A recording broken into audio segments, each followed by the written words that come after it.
बहुत समय पहले की बात है। गुलजारगंज गांव में हरिया नाम का एक किसान रहता था। वो अपने खेतों में केला, अमरूद, सेब और संतरे लगाया करता था। जब हरिया के खेतों की सारी फलें पककर तैयार हो जाती थीं, तब वो उन सभी फलों को एक गधे की गाड़ी में भरकर पास के दूसरे गांव में बेचने जाया करता था। ऐसे ही एक दिन एक बड़ा सा व्यापारी हरिया के घर आता है और कहता है,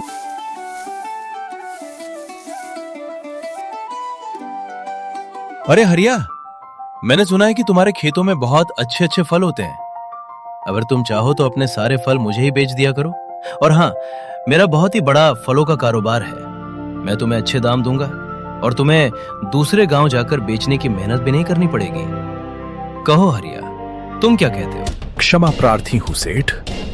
हाँ, ये सच है कि मैं फल उगाता हूँ, पर वे फल मेरी कमाई का जरिया है। मैं उन्हें थोड़ा थोड़ा करके बेचता हूँ और अपनी मर्जी से ही बेचता हूँ। मुझे अपने खेतों के फल आपको नहीं बेचने हैं। मैं थोड़ा ही कमाता हूँ, पर मैं खुश हूँ। ये तुम क्या कह रहे हो युवक?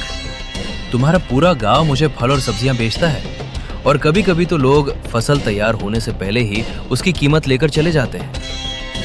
देखो युवक, तुम पूरे गांव में घूम घूम कर बेचने से अच्छा है कि ये सारे फलों के दाम मैं तुम्हें अच्छे से दे दूंगा। सेठ जी, मैं एक किसान हूँ। मेहनत तो मैं हमेशा से करता आ रहा हूँ, इसलिए ये फल बेचना मेरे लिए कोई बड़ी बात नहीं है और मुझे पैसों का कोई लालच भी नहीं है। मैं लोगों को अच्छी गुणवत्ता वाले फल बेचता हूँ और यही काम करके मुझे बहुत खुशी मिलती है। मैं चाहता हूँ कि अपने फलों को आपको बेचने के बजाय इन गांव के गरीब किसानों को बेचूं। इससे भले ही मुझे फायदा थोड़ा कम हो, पर खुशी जरूर मिलेगी। इससे उनके पास कम आमदनी होने पर भी वे मेरे फल खरीद सकेंगे। वैसे भी आप जैसे लोग गरीब किसानों से माल लेकर उसे महंगे दामों पर बेचते हैं, जिससे कुछ ही लोग उसे खरीद पाते हैं और जरूरतमंद लोग उससे वंचित रह जाते हैं। इसी कारण से मैं अपने फलों को आपको नहीं बेच सकता। अरे भाई, तुम ये कैसी बातें कर रहे हो? भाई हरिया, एक बार तुम अच्छे से सोच लो। तुम ये फल मुझे बेचकर और भी मालामाल बन सकते हो। सेठ जी, मैंने अच्छे से सोच लिया है, तभी मैंने आपसे ये कहा है।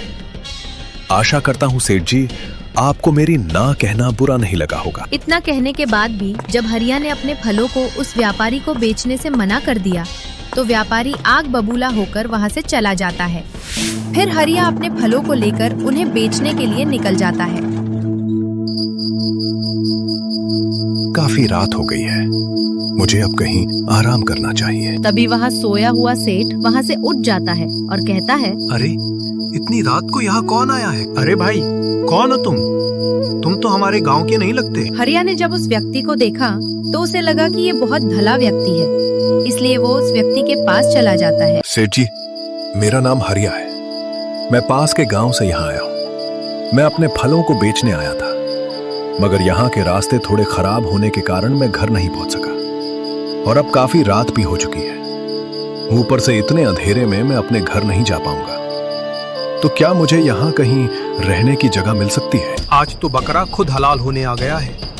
इसी ने मेरे भाई को फल बेचने से मना किया था ना। रुक, अब तुझे मजा चखाता हूँ। दरअसल वो आदमी उसी व्यापारी का भाई था जो कुछ समय पहले हरिया के घर आया था। लेकिन इन सब बातों का हरिया को अभी जरा भी पता नहीं था।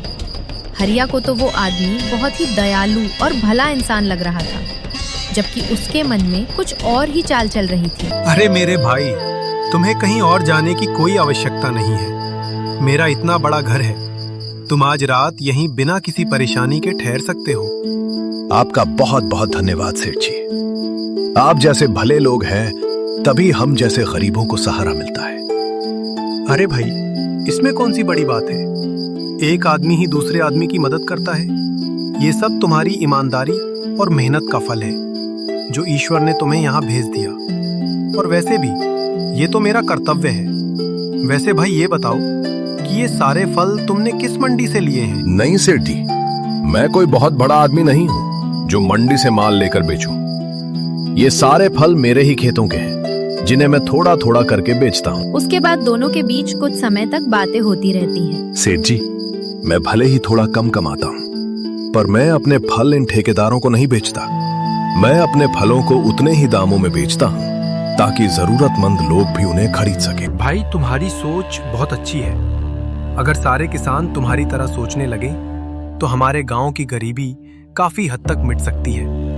आजकल के ठेकेदार फलों और सब्जियों को किसानों से कम कीमत पर खरीद लेते हैं और फिर उन्हीं फलों और सब्जियों को बाजार में ज्यादा दाम बताकर उन्हीं किसानों से ही वसूलते हैं। और उन भले भाले किसानों को ये बिल्कुल पता नहीं होता कि कई बार वे फल और सब्जियां उनकी सेहत के लिए भी हानिकारक हो सकती हैं। लेकिन बेचारे किसान कर भी क्या सकते हैं। सेठ जी, आपने उचित ही कहा।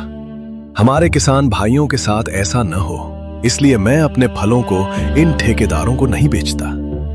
मैं गांव-गांव जाकर इन्हें किसानों को ही बेचता हूं। भले ही मुझे मुनाफा थोड़ा कम हो, पर मुझे बहुत खुशी मिलती है। बहुत नेक काम कर रहे हो हरिया। चलो अब सो जाओ, काफी रात हो चुकी है।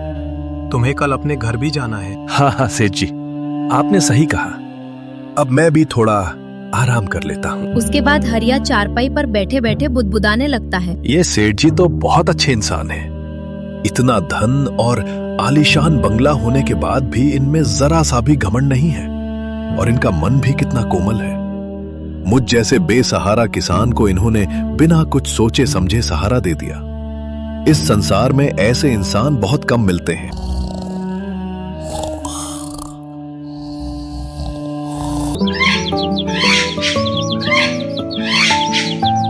सुबह होते ही हरिया सीधे अपनी गधे की गाड़ी के पास गया और वहां जाकर उसने देखा कि हे भगवान कृष्ण, मेरा गधा कहाँ गया और मेरे फल कहाँ चले गए? किसने ये सब लिया होगा? मैंने तो किसी का कुछ बिगाड़ा भी नहीं है, फिर किसी को मुझे तकलीफ क्यों देनी पड़ी? मैं ये सब सेठ जी से पूछता हूँ। फिर उसके बाद जब वो सेठ के पास पहुंचता है तो ये देखकर हरिया हैरान रह जाता है। तो तुम यहाँ क्या कर रहे हो? तो क्या तुमने ही मेरे गधे और मेरे फलों को चुराया है? सेठ जी, कृपा कीजिए, मेरे गधे और मेरे फलों को मुझे वापस लौटा दीजिए। मेरे पास आमदनी के लिए कोई दूसरा रास्ता नहीं है। अच्छा बेटा, हमने तुम्हें यहाँ रहने का बंदोबस्त भी किया और तुमने हमें ही चोर बना दिया। सच में अब तो भलाई का जमाना ही नहीं रहा। उस सेठ के इतना कहते ही हरिया पूरी तरह गुस्से में आ जाता है। तुमने मेरे साथ विश्वासघात किया है। मैं तो तुम्हें बहुत अच्छा व्यक्ति समझ रहा था, लेकिन तुमने तो मेरे साथ चालबाजी कर ली। पहले तो तुमने मुझे पनाह दी और दूसरी ओर मेरी पीठ में खंजर मार दिया। अरे भैया हरिया, भला हमारे पास सब कुछ होते हुए हम ऐसा क्यों करेंगे? ऊपर से तुम हम पर ही आरोप लगा रहे हो। वैसे तो गलती हमारी ही है जो हमने तुम पर दया करके तुम्हें रहने की जगह दे दी। कल रात तो लगा था कि तुम बहुत मेहनती और ईमानदार इंसान हो, पर तुम तो एक नंबर के झूठे और मक्कार निकले हरिया। सेठ, तुमने चोरी भी की है और अब भोला बनने का नाटक कर रहे हो। चुपचाप मेरे गधे और मेरे फलों को वापस कर दो।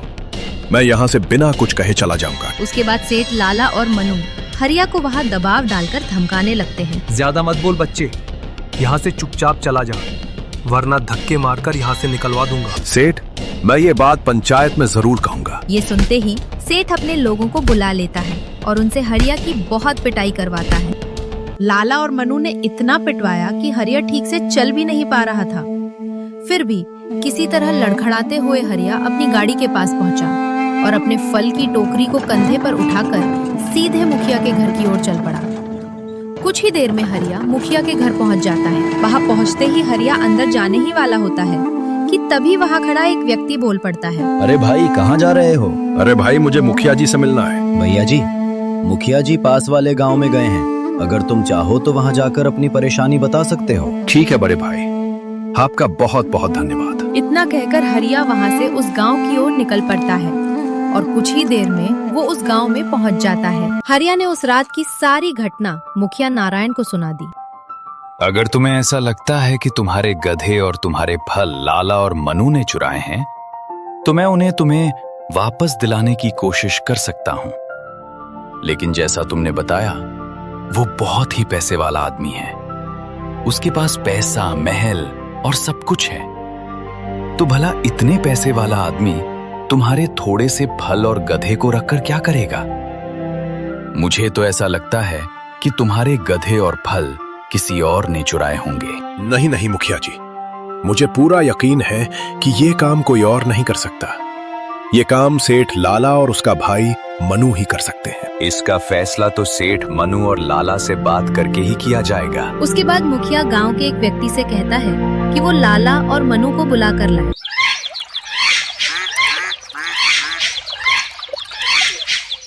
जब सेठ मनु और लाला मुखिया के घर पहुंचते हैं, तब वहां हरिया को देखकर वे पहले ही समझ जाते हैं कि मामला क्या है। मुखिया जी, मैं तो इस किसान की मदद करने के लिए उस रात इसे अपने घर में पनाह दी थी, लेकिन अब उल्टा चोर कोतवाल को डांटे, ये हम दोनों पर ही आरोप लगा रहा है।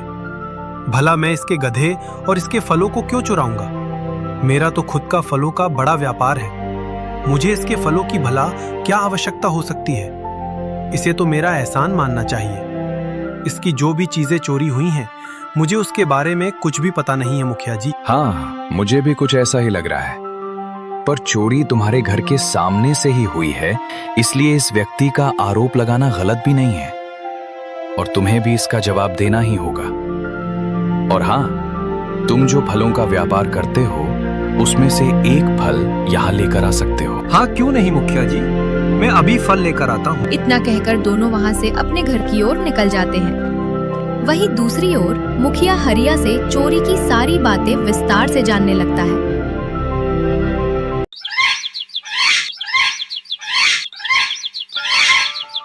वहीं मुखिया ने गांव के कई सम्मानित लोगों को भी बुला रखा था, ताकि मामला सबके सामने साफ साफ सुना और समझा जा सके। कुछ ही देर में गांव के बुजुर्ग, किसान और अन्य लोग भी वहां इकट्ठा हो गए। सब लोग जानना चाहते थे कि आखिर हरिया के गधे और फलों की चोरी का सच क्या है। मुखिया चाहते थे कि फैसला पूरी पंचायत के सामने और बिल्कुल न्याय के साथ किया जाए, ताकि किसी के साथ अन्याय न हो सके।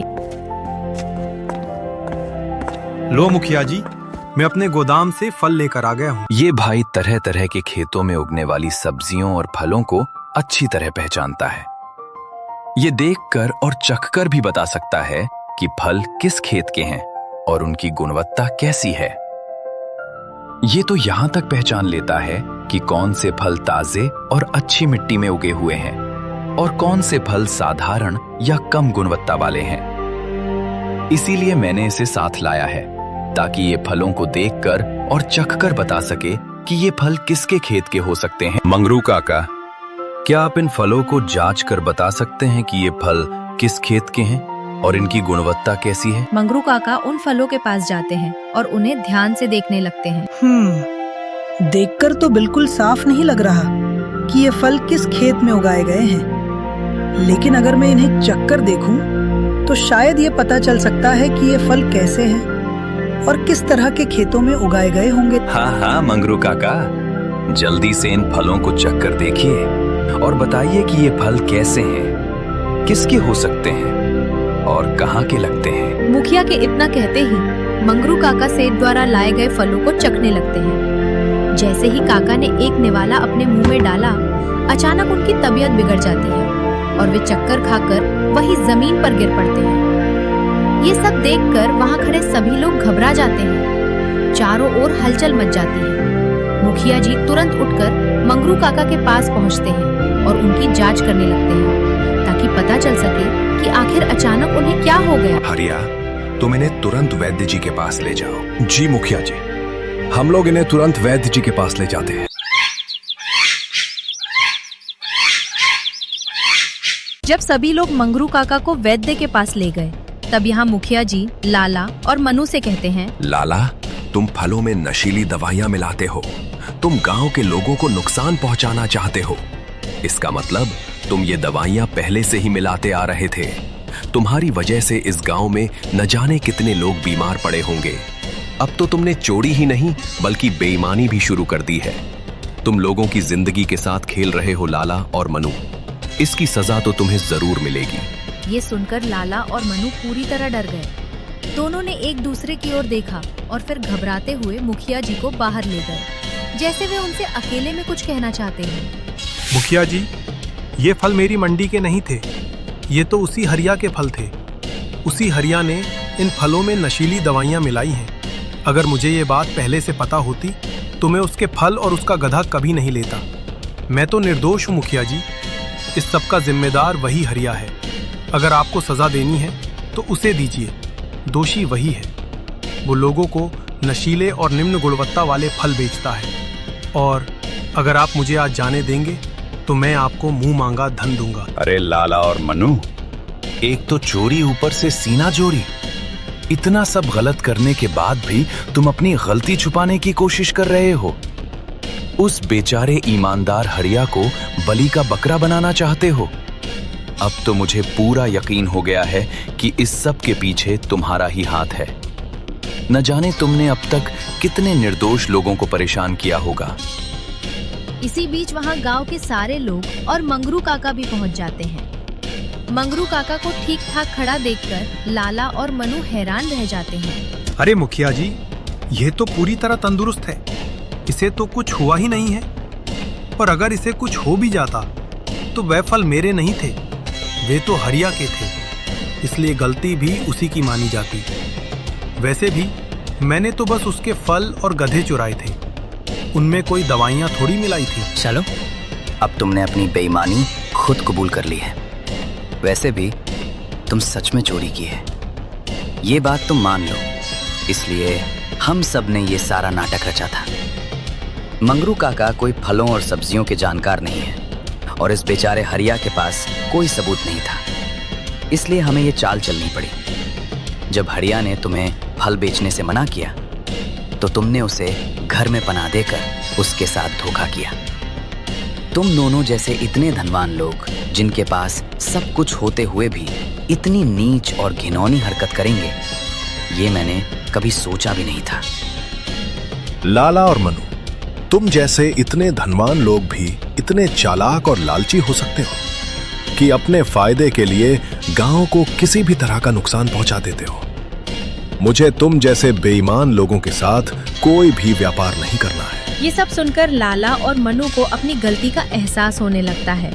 दोनों के चेहरे पर पछतावा साफ दिखाई देता है और वे शर्म से सिर झुका लेते हैं। हमें माफ कर दो हरिया, अब से हम पूरी ईमानदारी के साथ अपना व्यापार करेंगे और किसी को भी नहीं ठगेंगे। इस तरह लाला और मनु हरिया का गधा और उसके सारे फल उसे वापस कर देते हैं।